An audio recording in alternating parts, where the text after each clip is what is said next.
Pemerintah mempermudah perizinan di kawasan berikat dan hal ini bertujuan untuk meningkatkan kuantitas ekspor Indonesia ke luar negeri. Direktorat Jenderal Bea dan Cukai Kementerian Keuangan menerbitkan aturan baru untuk kawasan berikat.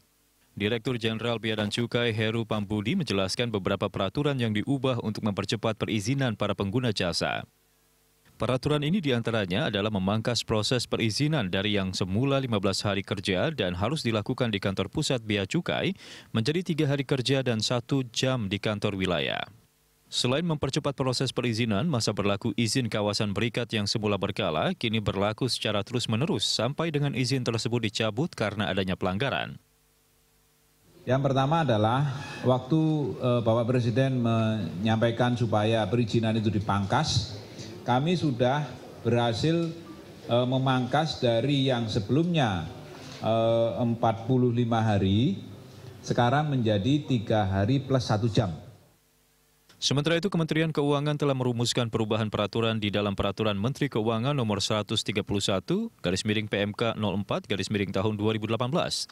Menurut Wakil Menteri Keuangan Mardiasmo, rebranding kawasan berikat ini berguna untuk menstimulus kegiatan ekspor dan meningkatkan investasi. Ini sebagai langkah strategis Bea Cukai di dalam mendorong ekspor. Diharapkan 1:3 gitu. Kalau impor 1, ekspornya 3. Adanya rebranding kawasan berikat ini diharapkan akan menarik investor untuk menanamkan investasinya di Indonesia melalui kawasan berikat yang pada akhirnya dapat meningkatkan ekspor dan investasi. Gabriela Agata, Muhammad Reza, Berita 1 Jakarta. Ya, pemerintah terus berupaya untuk menciptakan kebijakan yang memudahkan dan juga menstimulus kegiatan ekspor. Salah satunya adalah melalui rebranding kawasan berikat yang dimotori oleh Direktorat Jenderal Bea dan Cukai. Kita akan membahasnya lebih dalam bersama Dirjen Bea dan Cukai. Ada Pak Heru Pambudi di sini dan juga Ekonom Universitas Indonesia, Mas Febrio Kacaribu. Pak Heru, terima kasih sudah hadir. Ya, dan juga Mas Feb, terima kasih sudah hadir. Kita tahu kita cukup apresiasi ya dengan adanya rebranding kawasan berikat ini. Nanti saya ingin tahu lebih detail mungkin ke Pak Heru menjelaskan apa sih maksud dari rebranding dari kawasan berikat ini. Karena yang saya dengar adalah katanya ini menjawab persoalan bahwa kawasan berikat ini dinilai tidak terlalu efektif, meraup para pelaku usaha dan juga ada kans katanya penyelewengan di dalamnya. Ini benar nggak? Ya, kawasan berikat itu lahir tahun 70-an ya, 72 mungkin, dan ini sudah perjalanan sudah lama sekali. Ibaratnya kendaraan bermotor itu ini sudah kita perlu namanya bikin yang baru all new, bukan cuman facelift. Yeah. Nah, kenapa kita bikin all new? Tentunya tujuannya dua yang utama, supaya kita bisa ekspor lebih banyak, investasi lebih menarik, dan pada akhirnya kita bisa memperbaiki ekonomi nasional. Nah, tadi intinya bahwa kita ini melakukan perubahan yang fundamental. Apa saja yang kita rubah? Ada dua yang utama yang kita rubah. Yang pertama adalah kebijakan umumnya atau kebijakan pokoknya. Yang kedua tentunya adalah policy di bidang teknis dan operasionalnya. Saya mau cerita yang di bidang kebijakan pokoknya dulu. Cara kita melayani para pengusaha-pengusaha kawasan berikat itu pakai prinsip verify and trust. Sekarang kita balik, trust and verify. Jadi itu maksudnya gimana tuh? Jadi kalau dulu misalnya ya implementasinya, kalau mereka misalnya memasukkan kemudian mengirim barangnya dari KP1 ke KP yang satunya ke satunya lagi, itu mesti harus ada petugas dan harus izin. Nah, bagi perusahaan-perusahaan yang sudah baik, itu problemnya adalah mereka butuh speed, waktu, biaya, dan sebagainya. Dan karena ketentuannya one size fit all, mau yang besar, mau yang kecil, semua mesti harus izin, maka mereka bajunya sesak nih. Nah, oleh karena itu sekarang kita rubah. Jadi kita sekarang, oke, silahkan yang memang baik-baik, silahkan Anda melakukan bisnis, dan campur tangan kita itu kita kecilin, sehingga izin itu kita pangkas. Tadi kalau izin prinsip tadi turun dari 45 hari ke 3 plus 1 jam. 1 jam itu cuman ketemu. Sesingkat itu sebenarnya bisa dilakukan. Kenapa nggak dari dulu, Pak? Kenapa baru sekarang? Iya, lebih baik sekarang daripada enggak sama sekali kan? Iya, masalahnya kenapa dari dulu itu kalau kita lihat tren dari kondisi kawasan berikat ini memang ada masalah di dalamnya begitu. Pertama tentunya arahan daripada Presiden, Menteri Keuangan itu clear waktu kita di brief di Cilengsi waktu itu bahwa jangan membebani ekonomi pengusaha maksudnya. Maka kemudian kita konkret dengan cara seperti ini. Dan sudah ada 141 yang menikmati pola yang sama ini, yang udah baru ini ya. Nah, kita pangkas itu. Kenapa kita trust dulu? Sebenarnya bukan tanpa backup. Artinya bukan kosongan juga. Karena Bea Cukai sudah sekarang ini menerapkan otomasi. Jadi kita sudah datanya dari kawasan berikat itu real time online ke kantor Bea Cukai. Sehingga relevansi untuk meminta petugas secara operasional ngecek per transaksional itu sudah bisa diwakili oleh otomasi yang real time online dengan kantor kami. Ini adalah prinsip yang kedua. Ya. Nah, prinsip yang ketiga adalah kita menggunakan risk management. Yang baik-baik tentunya kita dorong. Bahkan kita yang sekarang ini memperkenalkan satu fitur ya. Kalau kita bilang tadi all new ya, ibaratnya kendaraan itu. Satu fitur yang utama lagi adalah kita itu memberikan mandat atau layanan yang disebut dengan kawasan berikat mandiri. Jadi betul-betul tidak ada petugas di kawasan berikat itu. Ini perubahan yang drastis. Yang tadinya setiap transaksi mesti harus izin, sekarang itu kita sebenarnya self-managed bonded zones. Jadi itu biarkan mereka mengelola bisnisnya, tapi bukan berarti tanpa kita awasi. Tanpa pengawasan lah ya. Modelnya saja yang kita rubah dengan otomasi. Nah, yang satu lagi yang juga menjadi fitur utama kita adalah kita mengimplementasikan satu prinsip namanya one size does not fit all. Jadi kita ke depan, dari sekarang dan ke depan ini akan membedakan kawasan berikat yang komoditi pisang, mobil, kemudian garment, terus kemudian produk-produk yang lain. Karena pada prinsipnya memang itu nggak mungkin diatur oleh satu aturan yang semua.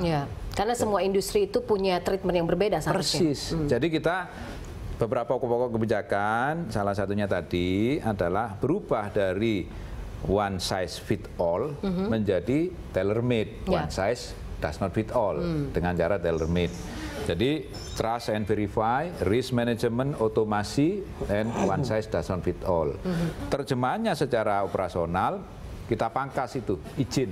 Nah, yang fitur yang operasional yang ditunggu-tunggu oleh pengguna jasa kawasan berikat itu adalah ini sebenarnya permintaan mereka yang kita mendengarkan dan kita setuju nih, bagus ini. Misalnya begini. Kalau dulu kita ternyata baru tahu belakangan setelah mereka diskusi terus dengan kita bahwa untuk satu produk itu bisa sampai lebih dari 50 kali pindah antar KB. Dari bahan baku sampai produk jadi itu sampai bahkan 50 lebih. Stepnya terlalu panjang. Dan memang itu bisnis manufaktur memang itu. Sehingga kalau kemudian kita menggunakan cara lama yang dulu sekali, di mana antar satu KB dengan KB yang lain itu masih memerlukan izin, ini nggak kompetitif. Sehingga kita hilangkan itu. Dan yang kedua adalah dari KB yang pertama ke katakanlah yang ke-50 itu nggak mesti harus kembali ke KB yang pertama baru ekspor. Ini yang juga fitur yang ditunggu oleh pengguna jasa ya kawasan berikat. Nah, keuntungannya apa? Pertama adalah cost pasti ya. Costnya pasti drastis. Yang misalnya gini, kalau dulu aturannya, misalnya KB-nya saya itu ngimpor kain KB pertama di Sukabumi, dipotong, dijahit itu KB sampai katakanlah KB terakhir itu di Marunda. Nah, ketentuan lama Pak Febri itu mesti harus balik ke Sukabumi baru diekspor. Lah ini kan sama pengusaha kan dibilang loh kayak kurang kerjaan aja. Nah, bener juga ternyata ya. Ngapain? Wong itu deket pelabuhan sudahlah langsung ekspor. Dulu kenapa kita bea cukai dulu berpikir seperti itu? Karena masalah kontrol. Nah, kontrol dulu kan belum terotomasi seperti yang sekarang nih, ya kan? Nah, sekarang dengan real time inventory yang sudah akses ke kantor kita. Maka kekhawatiran yang dulu ada itu sudah tidak relevan. Makanya langsung sekarang silahkan dari Sukabumi terus pindah-pindah KP, Marunda, ekspor aja langsung. Itu berarti cost, waktu, dan pada akhirnya cost of good sales-nya Pak Febri turun. Kompetitif, ekspor meningkat, ya neraca perdagangan. Nah, goalnya di situ bahwa kita bisa menyempitkan neraca perdagangan kita ya, defisit, defisit current account defisit kita. Mas Febrio, dari kebijakan atau program baru dari apa yang sudah dilaksanakan oleh Bea dan Cukai ini, bagaimana perspektif Anda soal ini? Ini sangat breakthrough sebenarnya. Saya selalu bicara tentang ease of doing business. Di banyak forum kita selalu bahas ease of doing business. Seakan-akan ini sudah menjadi basi gitu ya. Padahal ini sangat penting sekali. Ease of doing business kita itu meningkat sangat tajam memang dari 2014 ke 2017. Itu naiknya dari 120-an peringkatnya, dari 160-an negara, kita naik ke peringkat 72. Sangat signifikan dan itu prestasi bagi pemerintah. 2018 agak kurang fokus. Memang indeksnya naik, tapi bukan indeksnya yang kita perlukan. Yang kita perlukan adalah kita lebih baik dari Vietnam apa tidak. Itu intinya. Selalu itu kita ngelihatnya ke Vietnam juga ya. Sayangnya pada saat yang sama ketika kita melakukan reform, Vietnam juga melakukan reform yang sama dan sedikit lebih cepat daripada kita. Nah, itu yang sayang sekali. Nah, akhirnya ketika kita membutuhkan investasi, investasi ini kan engine of growth. Perekonomian kita 2016 sampai 2017 itu tumbuhnya investasinya sangat bagus, Pak. Pertumbuhannya di atas pertumbuhan GDP sekitar 6 sampai 7%. Pertumbuhan investasi di 2018 sedikit terkoreksi. Padahal kita sangat butuh, Pak. Karena memang tantangan perekonomian global sekarang sangat berat, khususnya memang kita melihat current account deficit kita itu adalah satu-satunya, kalau bukan the only gitu ya, yang menyebabkan rupiah melemah. Untuk selemah ini sampai Oktober kemarin sampai 12%. Memang udah menguat belakangan ini. Nah, current account deficit ini akhirnya kalau kita runut ke belakang, ini masalah struktural, masalah produktivitas, Pak, masalah biaya produksi. Dan ini sebenarnya tercermin di semua, kalau kita lihat satu demi satu indeks of ease of doing business ini, kemudahan berusaha di Indonesia. Paling gampang itu untuk dapat sambungan listrik, kita nomor 1. Nah, kita peringkatnya sangat tinggi itu untuk dapat sambungan listrik. Yang paling susah itu namanya enforcement of contract. Susah, karena itu berhubungan dengan pemerintah daerah dan sebagainya, stakeholders di daerah. Nah, nomor 2, nomor 3 yang paling susah termasuk adalah untuk berekspor. Betul. Ini tergolong yang paling susah dan paling jelek peringkatnya kita. Jadi kalau memang bea cukai pemerintah kemudian mau mencoba ini berani, Pak, menurut saya, karena ini termasuk tergolong yang paling susah. Dari ease of doing business ini langsung menyerang kelompok yang paling susah. Nah, ini menurut saya patut diacungi jempol. Nah, kita tentunya kita dukung. Kita mau lihat semoga pelaksanaannya benar-benar baik. Kita apresiasi bahwa tadi Pak Heru juga sudah cerita bagaimana dalam 3 tahun terakhir ini kan tidak terlepas dari sumber daya manusia. Bagaimana reform itu kalau kita di atas kertas memang gampang terlihatnya. Tapi karena melibatkan aspek sumber daya manusianya yang sudah ada kelembaman, bukan hanya dalam 5 tahun terakhir, tapi juga mungkin 10-20 tahun terakhir. Ini reform yang berat. Dan kita mendukung, Pak. Ini terima kasih, kami appreciate, Pak. Dan mudah-mudahan ini bisa terlaksana dengan baik. Kami juga ingin melihat ini terlaksana dengan baik. Karena kalau ini berhasil, memang cost of doing business itu berkurang.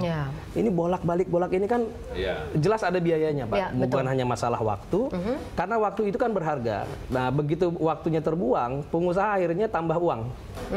Gimana caranya supaya lebih cepat? Kan gitu. Nah, ini tambahan akhirnya biaya. Cost lagi begitu. Dan ini akhirnya juga menjadi sesuatu yang selalu dikeluhkan oleh pelaku usaha di lapangan. Oke, nanti kita coba kulik lagi atau kita tanya lagi ke Pak Heru ya. Ini masalahnya apa sih? Kenapa dari dulu padahal fasilitas pabean yang diberikan tuh cukup banyak begitu, tapi kenapa masih banyak pelaku usaha yang tidak mau menggunakan kawasan berikat? Nanti kita coba kulik bagaimana masalahnya dan masalahnya ada di mana. Pemirsa tetaplah bersama kami.